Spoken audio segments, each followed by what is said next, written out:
რა ყველა ჩვენ გჯობნის აზერბაიჯანმა და სომხეთმა ამერიკაში მარტო სამშვიდობო ხელშეკრულებას კი არ მოაწერეს ხელი. სომხეთმა, რომელიც არის 2.5-ჯერ ჩვენზე პატარა და ყავს 1 მილიონით ნაკლები მოსახლეობა, მიიღო საუკუნოვანი მშვიდობის გარანტია.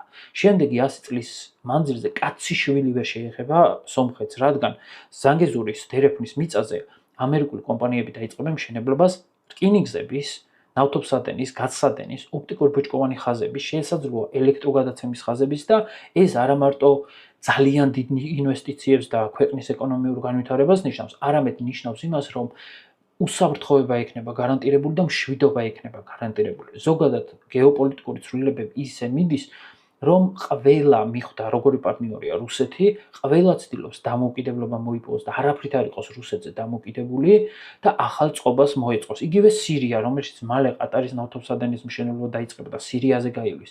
ირანიც კი მიხვდა.